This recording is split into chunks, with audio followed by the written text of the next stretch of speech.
Finally, tonight, a conversation with one of the winners of this year's Nobel Prize for Economics. The prizes were handed out yesterday in Stockholm. Yale University professor Robert Shiller was one of 3 Americans honored for research on how financial markets work and how assets like stocks are priced.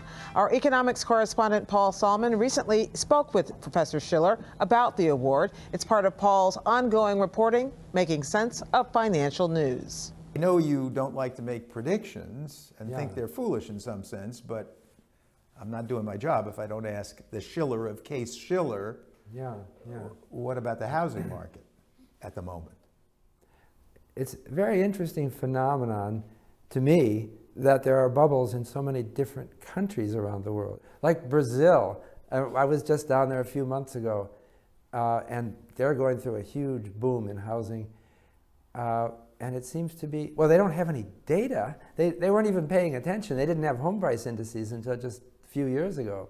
Now everyone's talking about it and they're excited about it. Even though in the world, in Ireland, in Spain, in the United States, there were these spectacular bursts of housing bubbles. Right. You'd think that the Brazilians would learn that the Americans had this huge bubble and then it burst. But that doesn't seem like what they learned. They somehow have adopted kind of the mentality that we had 8 years ago. It's uncanny. When I was in Brazil and talking to people, I felt like I was in the United States of 2005. Well, did you start to warn them the way you warned us then? Well, I did, although the Brazilian home price boom is interpreted by most Brazilians as a sign of the country emerging. Brazil is joining the advanced countries of the world. And of course, if you want to buy a condo in Sao Paulo, you have to expect to pay New York prices. That's where it's going, right? And if I say no, then it just feels bad to say that. And I can do it because I'm leaving Brazil in a couple of hours, so I'm out of here. But I mean, you're a Nobel laureate who won the prize based in large measure on your skepticism about irrational markets, right? I mean, so you would think the Brazilians would go, oh my goodness, Bob Shiller is calling a housing bubble? Some of them did, but I'm sure it stays as a fringe opinion. It's just the forces the patriotic forces, it just doesn't feel good, this alternative view.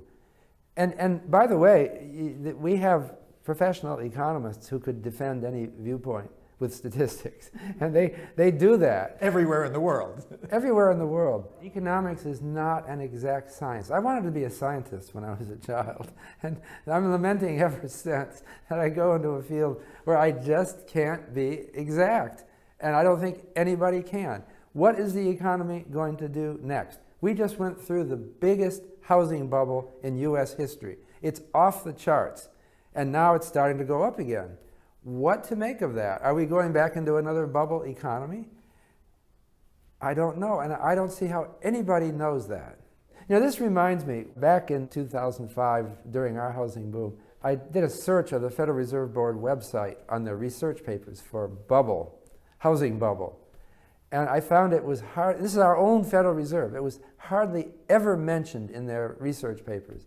But I found one paper that mentioned that we might be in a housing bubble. So I called the economist up and I said, you're at the Federal Reserve Board. You had worries about a housing bubble. Why didn't you go for it and say strongly, we might be in a housing bubble? And he kind of hemmed and hawed and didn't seem to want to answer me. I had a sense that, and it's obvious, right? You're working as an economist at the Federal Reserve Board. You can't say that. I mean, because it would be attributed to your higher-ups. You're part of an organization. And the Fed chairman is so careful about everything. The Fed chairman is not going to say housing bubble. So you down below on the lower on the totem pole are sure not going to say it. So this is what the psychologist Irving Janis called groupthink, and he called it self-censorship. I don't think the Federal Reserve Board censored this economist, but he knows that he's part of an organization that's part of our country's animal spirits. It's part of it's managing the level of confidence. So he's just going to keep these doubts to himself. But you didn't keep the doubts to yourself. I think it's partly my personality. It's partly my different sense of national duty, or my duty to the Brazilians. I don't know. It's partly that I never accepted the conventional wisdom. It's maybe an attitude I got from my father. Don't believe all these important people when they tell you something's right. Well, there's certain kinds of things you can trust in them, but when it comes to politically involved discussions, don't believe anything they say.